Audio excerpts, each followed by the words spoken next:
I was at this high-end fundraising gala a few months ago, the kind of event where the champagne costs more than the median monthly rent and the air smells like expensive perfume and tax write-offs. There was a woman at my table, draped in pearls, who spent the better part of the main course talking about her mission trips. She had this radiant, almost saintly glow as she described the pure joy of the children she'd helped in the global south. To her, charity wasn't just a donation, it was her entire identity. She looked like a very definition of a good person. But then the conversation shifted. Someone mentioned a local initiative to raise the minimum wage, and that saintly glow vanished instantly. Her face hardened. She started talking about handouts and laziness, arguing that if you give people too much security, they lose the incentive to work. It was a jarring, cold pivot. One moment she was a vessel of compassion, the next she was a gatekeeper of the status quo. It was as if her kindness was a luxury item she only handed out when it felt like a favor, not a right. That contradiction reminded me of a specific uncomfortable scene in the Gospels that you rarely hear about in Sunday school. A desperate woman approaches Jesus, begging for help for her suffering daughter. And his response isn't one of immediate mercy. He looks at her and says, "It is not good to take the children's bread and throw it to the dogs." He didn't help her because she was in pain. He only helped her once she accepted that dog status and displayed total submissive faith.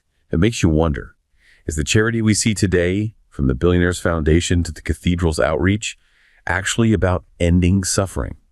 Or is it the world's most successful piece of branding? We've been conditioned to see the act of giving as the ultimate proof of morality, but there's a darker possibility we need to consider. That the church didn't learn to be good, it simply learned that goodness is the perfect tool for control.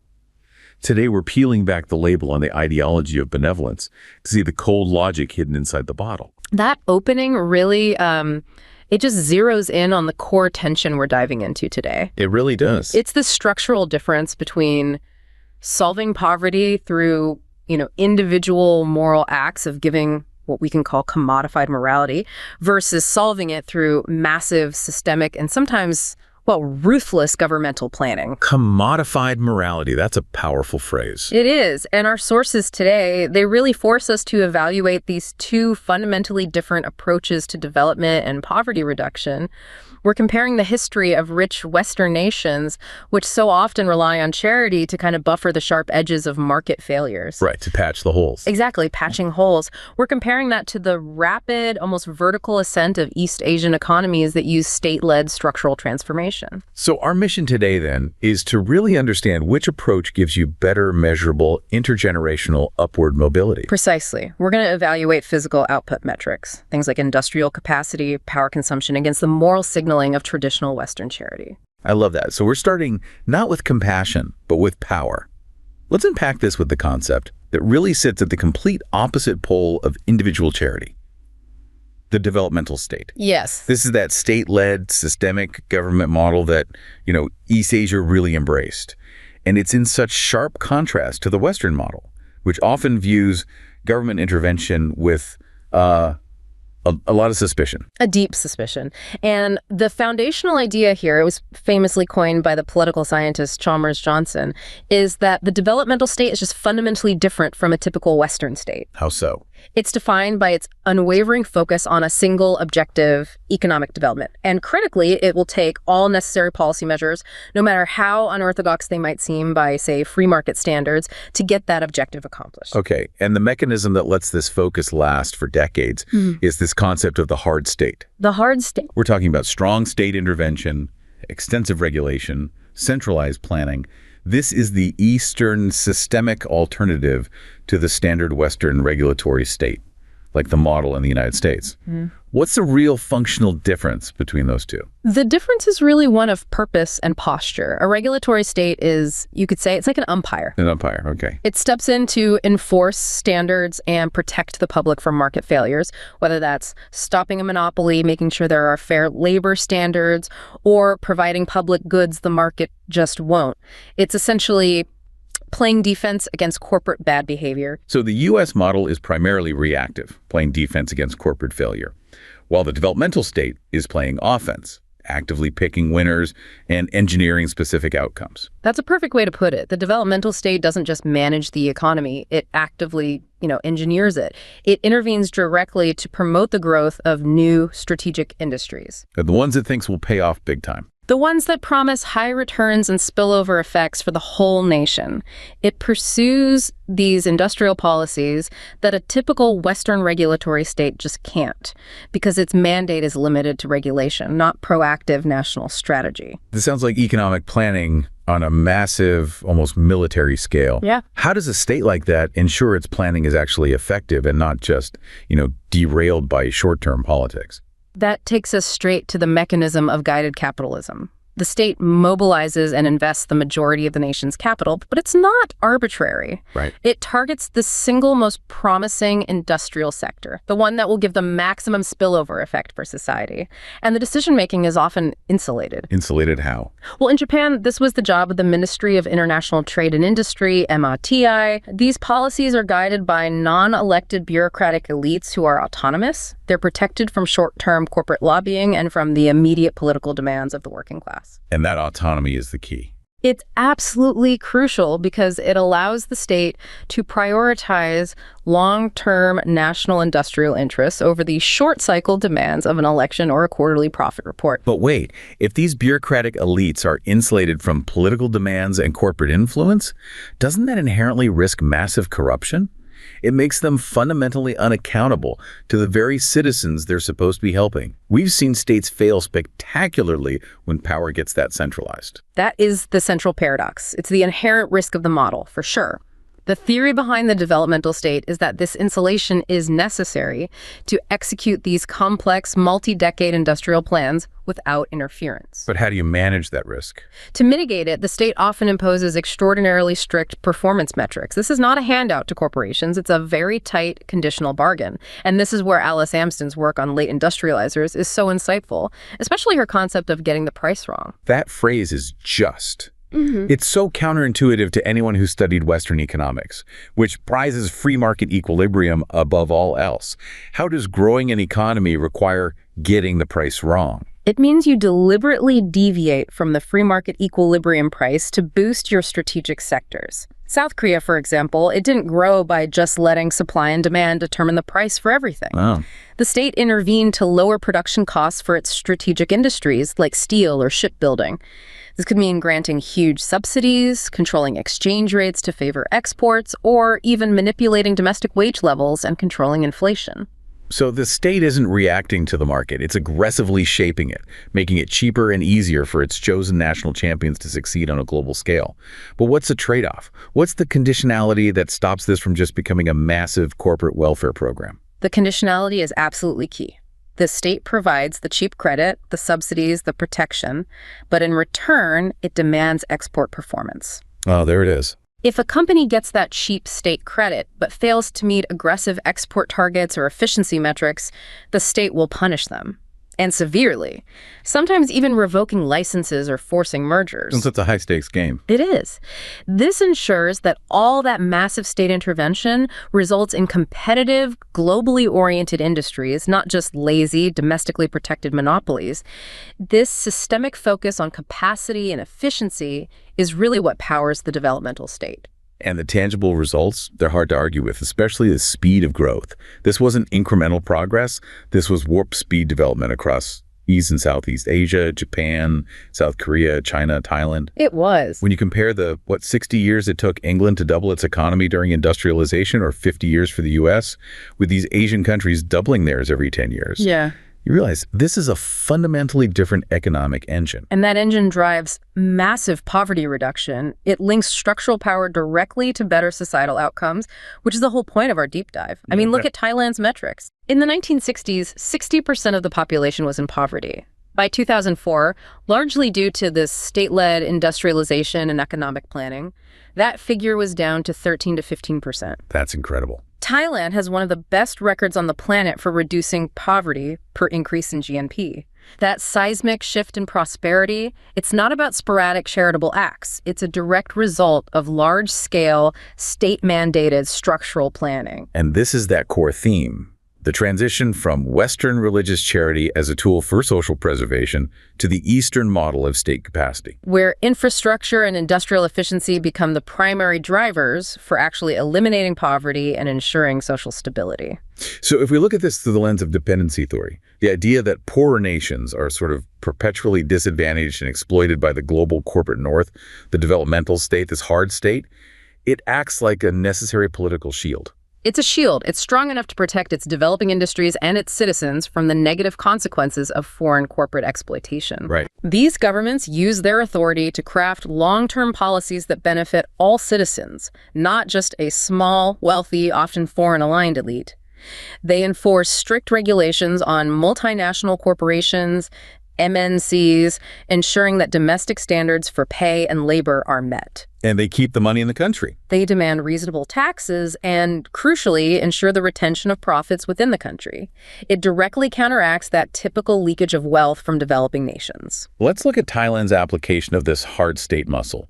They focus heavily on import substitution, which is a direct attack on the free market ideal. A total attack. They imposed incredibly high tariffs, sometimes up to 150% on imported goods. And that was purely to protect their new domestic factories, which at first just couldn't compete with foreign imports. And they had the political will to sustain that policy, which is critical. The state compelled foreign auto industries to create joint ventures with Thai companies under their famous 51% rule. Which means? It wasn't a suggestion. It was an enforcement mechanism ensuring local control, local hiring, domestic tax payments, and keeping the majority of the profits. It just demonstrates the state's uncompromising power to enforce these long-term national policies, even against the immense short-term pressures of global corporations. We see the same kind of calculated ruthlessness, really, in Singapore's rise. A tiny city-state, no natural resources, and it just transformed itself in less than half a century. At first, it just attracted MNCs with cheap, disciplined labor and a stable political environment. Right, but the People's Action Party government knew that cheap labor was only a temporary advantage. As surrounding countries like Indonesia and Vietnam started to develop, Singapore faced the threat of being undercut. So they had to adapt.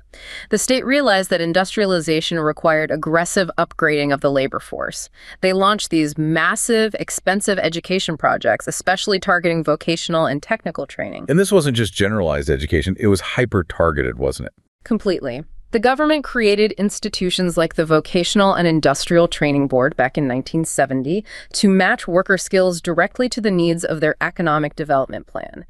They effectively planned both the supply of skilled labor through directed training and the market demand for that labor through their industrial policy. It's a closed-loop system. Exactly. Designed for maximum state-driven efficiency and collective societal benefit. And when the economy matured, Singapore strategically repositioned itself, shifting from manufacturing to become a global city, a hub for finance, specialized services. That ability to plan decades ahead and adapt structurally is the signature of a successful developmental state. South Korea is maybe the most dramatic example of this transformation. After the 1961 military coup, Park Chung-hee set up these centralized, powerful bodies like the Economic Planning Board and the Ministry of Trade and Industry. And they essentially ran the nation's economy like a single, massive, integrated corporation. Yeah. They lacked capital and technology at first, so their only competitive advantage was low wages in light industries. But the state didn't stop there. The government systematically shifted policy toward heavy and chemical industries in the 70s and 80s, organizing private companies into those huge export-oriented conglomerates we now know as the K-balls. This is the practical, enormous application of getting the price wrong. The government used the entire banking system to give long-term cheap loans to specific K-balls to make them globally competitive. They did. They manipulated foreign exchange rates to stimulate exports or lower the cost of importing raw materials for these specific industries. The government became the primary non-negotiable partner in every major business decision. And this intimate tie between government and big business, it allowed these industries to grow at a pace that was just unprecedented. It did, rapidly forming the major cables we recognize today. The results are undeniable. South Korea's GDP per capita exploded from less than $900 in 1950 to over $22,000 by 2010. It's an evaluation of the effectiveness of physical output metrics, massive industrial and infrastructure development as the main path to real intergenerational mobility. This whole section just reinforces that idea that widespread poverty is structurally determined, and so it has to be structurally solved. It shifts the whole debate away from individual virtue and charity towards state capacity and industrial efficiency. Yay. Okay, that sets the stage for the hard systemic solution. Now we have to pivot to the fundamental hypocrisy at the heart of the Western approach, the policy hypocrisy, or as the economist Ha-Jung Chang brilliantly calls it, kicking away the ladder. This section is a necessary intellectual cleanse because it directly challenges the historical narrative that rich countries tell about their own development. The conventional wisdom that rich countries got rich by following free market, free trade policies is, well, it's historical fiction. I love that framing. It basically describes the global north as the person who pulls up the rope ladder behind them and then shouts down advice on how to climb. It frames the whole debate not as pure economics, but as intentional strategic denial. Absolutely. So, contrary to the myth of Adam Smith and pure laissez-faire, Britain was actually an aggressive user and pioneer of activist industrial policies, what they call dirigisme. Yes, and this goes way back. We're talking state intervention in wool manufacturing in the 14th and 15th centuries. And when we look at that crucial period of the British Industrial Revolution, say between 1721 and 1860, Britain used what the sources call very dirigist trade and industrial policies. They were protecting their own industries more heavily than France, which was supposed to be the European model of state intervention. Right. Britain used protectionism to establish global supremacy and only became a champion of free trade once they had nothing left to fear from competitors. This is exactly what the German economist Friedrich List was criticizing when he coined that kicking away the ladder metaphor. It is. He said Britain used protectionism to climb to the top and then kicked it away, so rising nations like Germany and the U.S. couldn't follow. And List didn't just invent this out of thin air. He learned the core concept from the Americans. He did.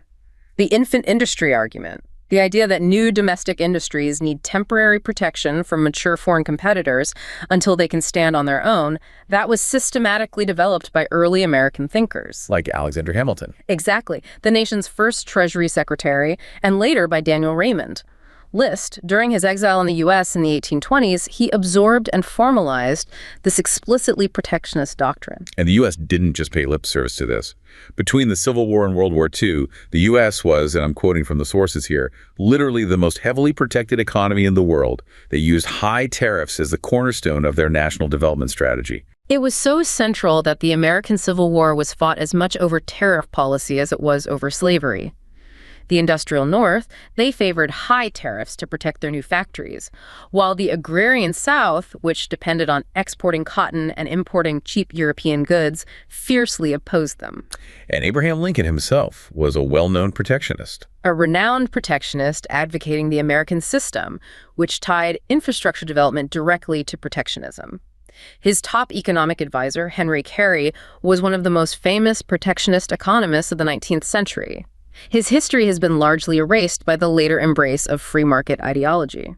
The story about President Ulysses Grant is probably the most compelling illustration of this hypocrisy. It really is. When the British were pressing the post-Civil War U.S. to adopt free trade, Grant's response was that the U.S. would only adopt free trade, and I quote, within 200 years when America has gotten out of protection all that it can offer. He saw their demand for what it was. Not economic wisdom, but a strategic move to limit American competition. And then, once the U.S. reached the pinnacle after World War II, it too became the biggest advocate for free trade. Kicking away the ladder, aggressively preaching and forcing those policies onto less developed countries through international institutions. But the hypocrisy goes beyond trade policies. It touches on the very fundamentals of governance and institutions. Right. Today, rich countries insist developing nations have to adopt these specific good institutions. immediately. Things like strong patent laws, professional bureaucracies, independent central banks. But they themselves developed for long periods without any of these things. It's a massive case of institutional hypocrisy. It is. I mean, think about the UK in 1820. It lacked universal suffrage, a central bank in the modern sense, income tax, a professional bureaucracy, or any meaningful securities regulations. The U.S. didn't start recruiting federal employees competitively until the Pendleton Act of 1883. The Federal Reserve was only set up in 1913. These fundamental institutions took decades, even a century, to mature in the developed world. And patent law, which the U.S. now demands all developing nations stick to rigorously, was actually considered optional by some highly successful industrializers. Switzerland, a global economic power, didn't even have a patent law until 1907. The Netherlands is an even more radical example. They abolished their patent law entirely in 1869. They saw patents as politically created monopolies that were inconsistent with free markets.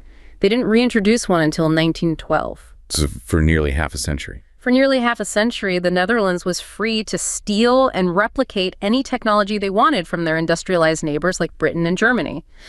They used this institutional loophole as a direct tool for accelerated development. So the demand for developing nations like India today to adopt the full suite of global standard institutions immediately, it's basically demanding they develop with one hand tied behind their back. That's the critical takeaway. The institutional development level in today's rich countries in their early days was far lower than in today's developing countries. Institutional development takes generations, and when the global north imposes this pressure for the global standard instantly, they are making economic development exponentially harder and slower. And the economic metrics, they prove the harm of this policy hypocrisy. The modern consequence of this pressure, the push for neoliberal policies enforced through structural adjustments starting around 1980, it was disastrous for the developing world's growth rates. The evidence is staggering. The average annual per capita income growth rate for developing countries was halved in the 2 decades following this policy pressure. It dropped from 3% down to 1.5% between 1980 and 2000. Latin America virtually stopped growing. In some regions, absolute income actually fell. So the imposition of these good policies made poverty harder to solve, not easier. Exactly. It reinforces the argument that structural solutions must be nationally determined and protected. Okay, so if state-centric, systemic approaches, the developmental state, are the main drivers of poverty reduction in East Asia, where does the Western model of commodified morality, of corporate charity, fit in? Great question. We're now moving into that intersection, looking at corporate philanthropy in these high-growth economies of the ASEAN 5, Indonesia, Malaysia, the Philippines, Singapore, and Thailand. This is a fascinating area because it shows the private sector operating within a state framework that prioritizes measurable outputs over pure moral signaling. The Milken Institute study we're sourcing from found that 36% of listed companies in the ASEAN 5 had established a separate corporate foundation. These were typically older, more established firms with deep national roots. And we have to acknowledge that the tradition of giving has powerful cultural drivers here, the soft side. It does. Indonesia, for example, is recognized as the world's most generous country. It's deeply rooted in Islamic traditions of zakat, which is obligatory giving, and tzedakah, voluntary giving. A remarkable 90% of adults donate money every month. Singapore also ranks very highly. So this cultural bedrock provides a natural wellspring of philanthropic capital. But, and this is a huge but, these cultural tendencies are not left to chance. They are aggressively harnessed and directed by the legal imperative. This is the hard side of the developmental state framework. So unlike the voluntary, often tax avoidance-driven models in the West. Right. In these countries, corporate social responsibility, CSR, and sustainability reporting are frequently mandated. They're integrated into the legal and regulatory structures of these nations. Indonesia is a great example of this fusion. CSR is tied to mandatory legal obligations, especially for companies dealing with natural resources. They must invest in sustainability to counterbalance their environmental impact. And on top of that, all financial institutions have to publish sustainability reports. This isn't optional good PR. It's a condition of doing business. It's the cost of entry. And in Malaysia, the Bursa Malaysia, their stock exchange, it mandates disclosure. Since 2007, all listed companies must disclose their CSR activities in their annual reports.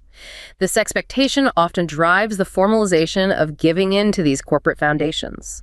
The whole goal is to make sure corporate activity contributes measurably to national social and environmental goals. The Philippines, Singapore, Thailand, they all have similar mandatory or comply or explain requirements for annual ESG reporting. Right. And the most powerful lever the government uses to direct this private capital towards specific national priorities is through tax incentives. And Singapore provides one of the most generous schemes in the world, linking corporate giving directly to the state's development framework. It's a staggering 250% tax deduction on eligible donations. Wow. Just think about the economic signal that sends. The government is essentially viewing a corporation's charitable investment as an extension of public infrastructure spending. A dollar donated is valued at $2.50 off the corporate taxable income. And they apply that same deduction to employee volunteering. The same 250% deduction for employee volunteer expenses through their corporate volunteer scheme. It ensures human capital is mobilized for social goals right alongside financial capital. That shows the state sees this philanthropic investment as so strategically important to national cohesion and development that it's willing to forego 150% of the potential tax revenue on that amount. It's a strategic, structural deployment of private wealth. It's a world away from simple Western charitable handouts. And we see this directionality elsewhere. The Philippines, for instance, uses its deductions to prioritize education. They do. While donations are generally deductible up to 5% of taxable income, any contributions to public education under their Adopt a School program qualify for an additional 50% deduction. The government is explicitly steering private capital towards bolstering a foundational national pillar, the public education system. But the policy mechanism isn't always smooth. Indonesia is a good example of these institutional limits. It is. While they mandate CSR, the actual tax deduction mechanism is messy. Deductions are capped at a low 5% of net income and are confined to specific approved causes. And crucially, studies show very few businesses actually use the incentive. Why not? Overly complicated procedures, a lack of clear information from tax authorities, and the small amount of tax deducted compared to the high administrative cost of claiming it. It just underscores that even in a developmental state, bureaucratic efficiency is key to making sure structural goals are actually met. This distinction brings us to a critical operational difference: the shift from grant-making to direct service models. Yes, Section 4. In the ASEAN 5, corporate foundations are far more likely to be engaged in hands-on direct execution of programs than their counterparts in Europe or North America. And why this preference for direct control? The sources cite three main reasons. First, low NGO absorptive capacity. There just aren't enough robust, accredited local NGOs ready to handle and effectively deploy large grants. Right.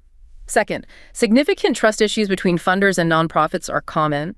And third, the corporations themselves, they just want greater control over how resources are deployed and the ability to measure tangible results against specific national goals. This hands-on approach lets the corporate foundations use their unique organizational strengths, their corporate flavor, as the sources put it, for social good. It directly links the structural efficiency of the parent company to these development goals. We have some really compelling case studies of this. In Indonesia, the Karya Bakti United Tractors Foundation launched the UT school back in 2008. And they've trained over 27,000 people in mechanics and heavy machinery operation. This isn't just vocational training, it's the direct development of a skilled industrial workforce. And a big portion of those graduates went on to work for United Tractors or its subsidiaries. It's corporate philanthropy as highly efficient systemic labor development. It feeds directly back into the company's industrial capacity while providing undeniable upward mobility to individuals. Another stark example comes from the Philippines, where disaster relief is a continuous necessity. The Jollibee Group Foundation's Food Aid Program. It leverages the company's vast food services and logistics networks, the very structural efficiency of a major food chain, to deliver aid. They provided 3.1 million meals in 2023 alone. And beyond single company efforts, the private sector collaboration is impressive. The Philippine Disaster Resilience Foundation runs the world's first private sector disaster response coordination center. It's collective survival through systemic organization. They're leveraging corporate logistics and data systems for national security and social resilience. In Malaysia, we see a focus on education that aligns with deep national goals that were established post-independence to address economic disparities and racial tensions. Right. Yayasan Sima Darby has awarded $90 million in scholarships since 1982. Axiata Foundation focuses on multi-stage leadership development for youth. These are targeted investments in human capital designed to bolster the national development mandate. And Thailand has an example of this integration with rural development, the Thai Business Initiative in Rural Development, or TBRD. This involves companies adopting villages to transfer skills, create jobs, and channel corporate resources directly to the rural sector, often aligning with the goals of the long-running Royal Project for Rural Upliftment. Structurally, these foundations are rarely independent entities in the Western sense. When we look at their governance, they are tightly intertwined with the parent company's structure and goals. Very tightly. Boards typically consist entirely of C-suite executives and senior company representatives. In the Philippines, foundations like the SM Foundation often include founding family members, ensuring the philanthropic work reflects the founding entrepreneur's long-term legacy and interests, but also making sure it's aligned with the business trajectory. This tight governance brings us right to Section 5, and the tension between traditional charitable legacy and the rigor demanded by the modern developmental state, the need for strategy and output metrics. And the core conflict here is a shift away from simple charity-style giving, motivated by emotional legacy, Right. toward what corporate leaders are actively calling more strategic, rigorous philanthropy, motivated by quantifiable, data-driven impact. These leaders are applying the system's thinking of the developmental state directly to social investment. This transition leverages that corporate flavor demanding strict documentation, logic models, and applying theory of change models to every single project. Exactly. One Indonesian executive described implementing a 4-stage assessment for program funding. What problem are we solving? What is the strategic approach? What is the cost? And most importantly, what is the measurable impact? And that formalized assessment, it allowed the foundation to establish a clear cost-benefit ratio for social value. It did. In one case, this rigor led the foundation to drastically cut its portfolio from 27 programs down to just 12 key programs. The goal was to maximize the social return on philanthropic capital, applying the same brutal efficiency logic of guided capitalism to social work. But this rigor immediately creates an internal conflict. You get this push-pull between going wide versus going deep. Yes. Executives report pressure from corporate sustainability teams, which are focused on ESG reports, to just rack up numbers and maximize beneficiary counts going wide, to look good on paper for investors and stakeholders. And that clashes directly with the foundation's goal of achieving meaningful long-term systemic impact, of going deep. Executives realize that genuine social transformation, as they say, cannot be done overnight. Which is fundamentally incompatible with the pressure for year-over-year, visible growth in beneficiary reach that the corporate reporting cycle demands. It's that constant struggle between performance measurement for shareholders versus genuine transformation in communities. The relationship between corporate sustainability and philanthropy is evolving rapidly as a result of this.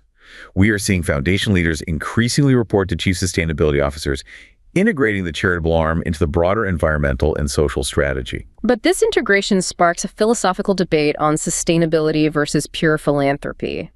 One Malaysian executive argued that philanthropy should not be a substitute for the tough actions required in the core business. Meaning, if a company truly integrates sustainability into its core strategy, it should eventually reduce the need for a separate corporate philanthropy arm because it has internalized its social and environmental costs. But other leaders argue the opposite, that philanthropy remains critical precisely because poverty and systemic gaps persist. Right. They argue that philanthropic capital acts as a laboratory or an accelerator for social solutions that the core business wouldn't risk pursuing because of profitability requirements.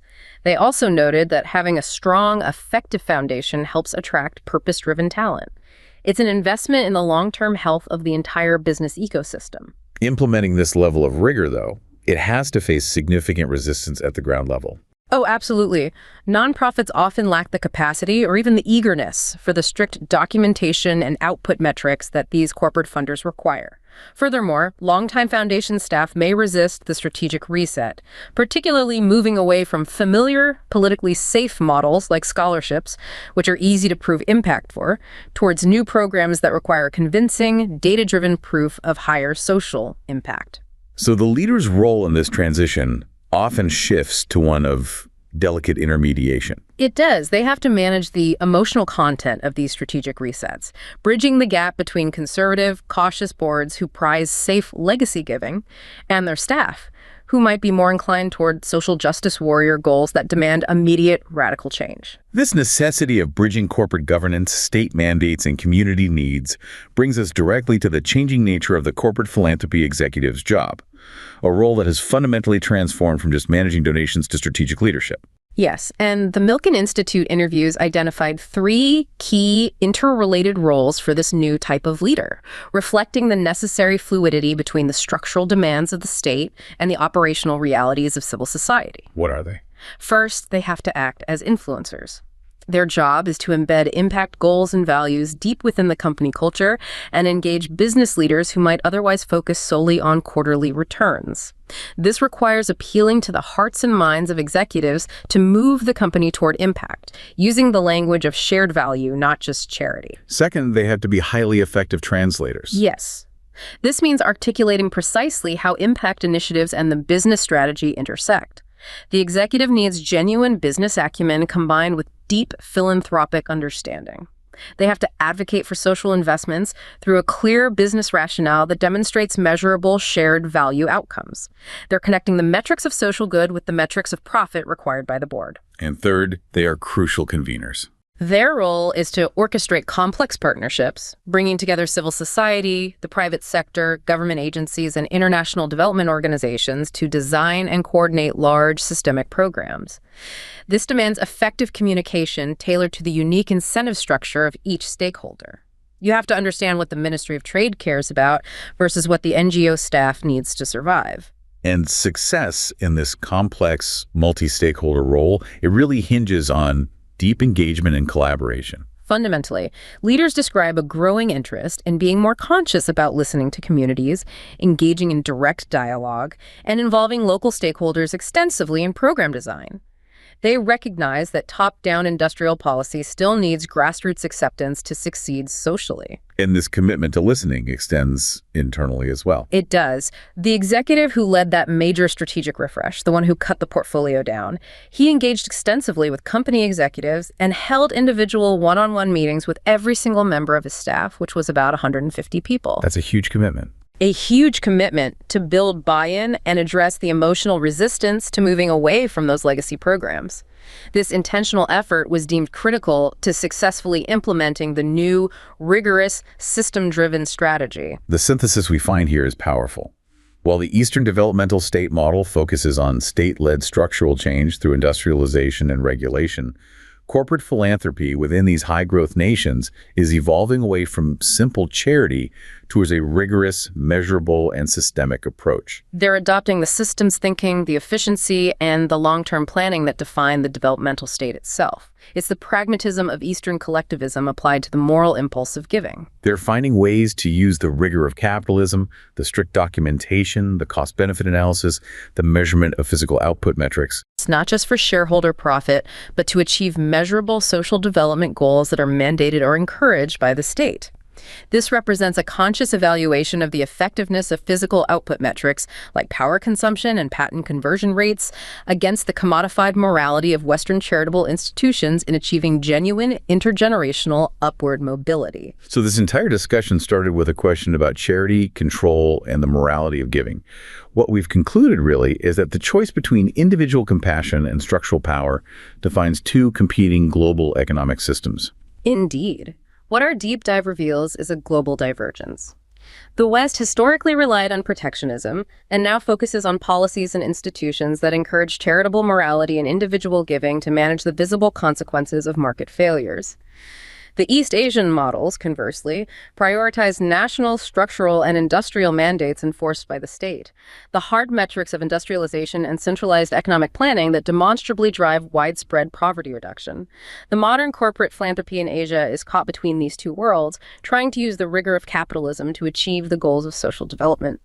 This indicates a shift from commodified morality to applied, measurable systems thinking, showing how the Eastern focus on collective survival and systemic industrialization offers a pragmatic alternative to the decadent Western reliance on religious virtue signaling that often masks the underlying causes of global economic inequality.